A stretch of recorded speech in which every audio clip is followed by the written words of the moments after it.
घूंघट उतार बहू। शर्मा जी बड़े खुले विचारों के थे। वैसे तो वो एक बिजनेसमैन थे, पर उनकी सोच किसी समाज सुधारक से कम नहीं थी और बिल्कुल अपने पापा की ट्रू कॉपी था करण भी, जिसने गांव की एक लड़की जिसकी शादी में बड़ी अड़चनें आ रही थी उसी से शादी कर ली। करण ने सोचा था कि शादी के बाद बिंदिया अपने घर की चार दीवारी के बाहर निकलकर शहर की दुनिया को देख सकेगी, पढ़ लिख सकेगी और कुछ बड़ा कर पाएगी। पर बिंदिया ठहरी गांव की सीधी सादी लड़की, जिसे दबे सहमे रसोई में रहने की आदत थी। वो अपने ससुराल में एक बड़ा सा घूंघट निकाल कर रखा करती थी। यहाँ तक कि शादी के बाद उसने अपना चेहरा अपनी सास तक को नहीं दिखाया था। हर सुबह की तरह बिंदिया हाथ पे चाय की ट्रे लिए सभी को चाय देने जाती है। बताइए शर्मा जी, कहाँ आप सोच रखते हैं बड़ी बड़ी, और आपकी बहू का घूंघट देखिए। इस तरह तो लोग आपको दू मैया कहना शुरू कर देंगे।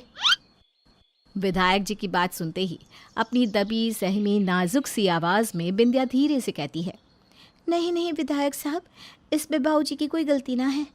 इन्होंने तो मुझे किसी चीज़ की कभी कोई कमी ही नहीं होने दी। मुझे ही नहीं पसंद कि मैं अपने ससुर जी के सामने अपना चेहरा दिखाऊं। इन्हें क्या बिंदिया, तूने तो आज तक मुझे भी अपना चेहरा नहीं दिखाया है। ला बेटे, ट्रे मुझे दे दे, मैं विधायक जी को चाय पिलाता हूँ। नहीं नहीं ससुर जी, मेरे रहते अगर आप काम करेंगे तो मुझे पाप लगेगा। मैं देती हूँ ना चाय सबको। बिंदिया एक हाथ से अपना घूंघट और दूसरे से ट्रे संभाले जैसे ही आगे बढ़ती है, उसका पैर साड़ी में फंस जाता है और चाय का ट्रे उसके हाथ से गिर जाता है। लीजिए, गिर पड़िए तो। नमस्कार करते हैं हम शर्मा जी आपको। अभी हमें चलना चाहिए, और एक बात ज़रूर कहूँगा, पहले अपनी बहू की सोच बदलिए, तब जाकर कहीं समाज के बदलाव का सोचिएगा। और विधायक जी वहाँ से उठकर चले जाते हैं। पूरा घर टेंशन में आ जाता है। कहाँ मैंने सोचा था कि तेरी शादी के बाद मैं अपनी बहू के साथ ट्विनिंग बनाऊंगी, हम दोनों फ्रेंड्स की तरह घूमा करेंगे, लाइफ एंजॉय करेंगे। पर यहाँ तो सब कुछ उल्टा ही हो रहा है। कितनी कोशिश की मैंने बिंदिया को समझाने की, पर इसे तो घुटन की आदत हो गई है। एक बार में भाभी को बदलना आसान नहीं होगा मम्मी, मान लो मुझे। खुल की जीने की आदत है, और मेरी शादी किसी ऐसे घर में हो जाए जहाँ मुझे घूंघट लेकर रहना है, तो मुझे कितनी दिक्कत होगी। मुझे भी तो वक्त लगेगा ना समझने में चीज़ों को, वैसे ही भाभी को लग रहा है। थू थू थू थू, ये क्या बोल रही है तू? तुझे तो ऐसा घर मिलेगा जहाँ तू चिड़ियों की तरह चहचहा सकेगी, और वो लोग अगर तेरे साथ अत्याचार करेंगे ना तो फट से मुझे फ़ोन कर देना। मैं तेरे पापा को भेजकर तुझे वापस बुलवा लूँगी बेटी। ओहो मम्मी, मैं तो बस एग्जाम्पल दे रही थी, टेंशन ना लो, सब मुझ पर छोड़ दो। अब तुम देखो मैं कैसे घूंघट के पीछे छिपी हुई भाभी का चेहरा सबके सामने लाती हूँ। पूजा अपनी भाभी के कमरे में अपने कपड़ों को लेकर जाती है। भाभी ज़रा मेरी पैकिंग में मदद कर दो ना, 2 दिन के लिए मुझे ट्रिप पर जाना है। वैसे मैं कौन से कपड़े पहनूं? इसमें से तो कोई भी ड्रेस मुझे पसंद ही नहीं आ रही।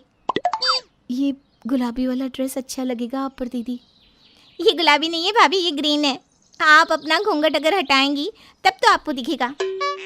शायद आप मेरी मदद ही नहीं करना चाहती। खैर भाभी कोई बात नहीं, चली जाती हूँ मैं। पूजा जैसे ही कमरे से बाहर जाने लगती है, बिंदिया अपने बड़े से घूंघट को अपने सर तक सरकाती हुई पूजा से कहती है, अब तो मैं देख सकती हूँ ना आपके कपड़ों को अच्छे से दीदी। आपने ऐसा कैसे सोच लिया कि मैं आपके काम में मदद नहीं कराना चाहती? अरे वाह भाभी, आपका चेहरा तो कितना सुंदर है, कोई दाग धब्बे नहीं, और इतनी सॉफ्ट स्किन। आपको तो किसी ब्यूटी शॉप का ब्रांड एम्बेसडर होना चाहिए था। नहीं नहीं दीदी, मैंने तो बस अपना घूंघट सरकाया है ताकि मैं सही से आपके कपड़े के रंगों को देख सकूं। मुझे कोई टीवी वीवी पे नहीं आना। अच्छा आप मुझे ना सारे कपड़े पहन कर दिखाइए। पूजा एक एक कर सारे कपड़े पहनकर बिंदिया को दिखाती है। पहनने को एक कपड़ा नहीं है मेरे पास। ठीक है कोई बात नहीं, मैं नहीं जाऊंगी ट्रिप पर, बैठी रहूंगी घर पर आपकी तरह। मम्मी से कहकर थक गई कि मेरे साथ शॉपिंग पर चलो, पर वो है उन्हें तो आराम करना है। नहीं दीदी, आप क्यों बैठेंगी घर पर? आपको कपड़े लेने बाज़ार जाना है ना, मैं चलूँगी आपके साथ। बचपन में मैं भी अपने गांव के मेले में जाया करती थी, बड़ा मज़ा आता था। फिर जैसे जैसे मैं बड़ी होने लगी और जब भी मैं मेले के लिए निकलती, गांव के सभी लोग बाबूजी से मेरी शिकायत कर देते।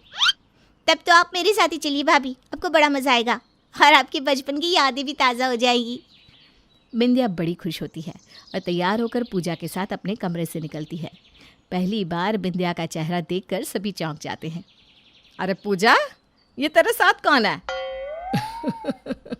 आप बिना सुष्मिता जी, यह आपकी बहू है, बहू बिंदिया। पूजा विद्या को मॉल में घुमाने ले जाती है और उसे बहुत शॉपिंग करवाती है। ऐसी फ्रॉक ना मैं शादी से पहले पहना करती थी दीदी। ऐसी फ्रॉक आप शादी के बाद भी पहन सकती है भाभी।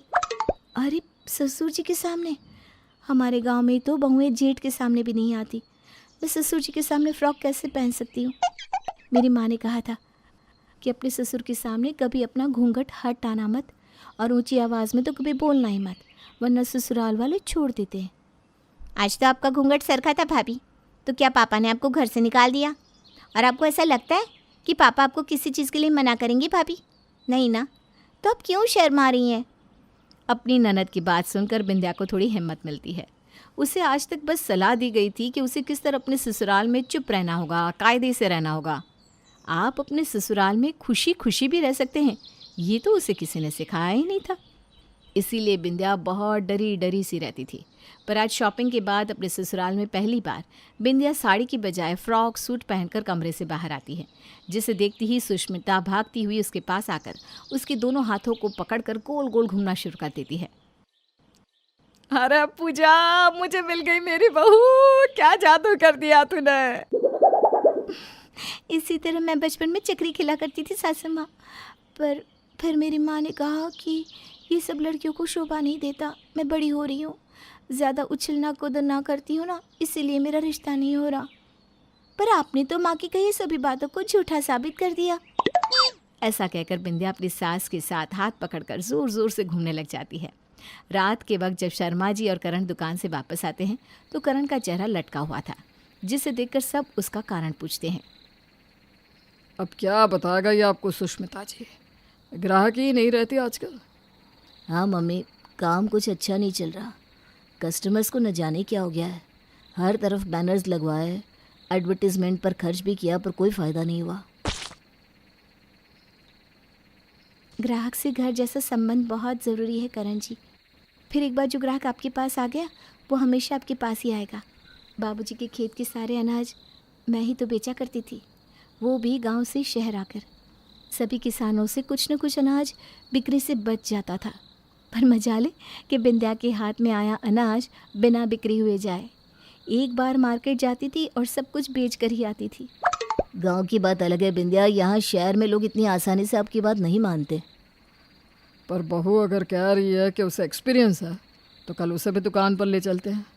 वैसे भी तो कोई तरकीब तो काम नहीं आ रही, हो सकता है बिंदिया के कदम हमारे लिए शुभ साबित हो जाए।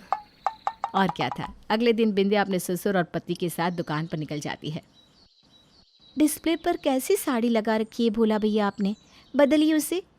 रमेश भैया, आप बाहर महाबचत सेल का नारा लगाइए, अंदर मैं देख लूँगी।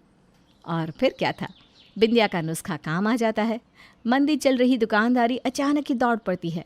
इसी बीच विधायक जी अपनी पत्नी के लिए साड़ी लेने उनकी दुकान पर आते हैं।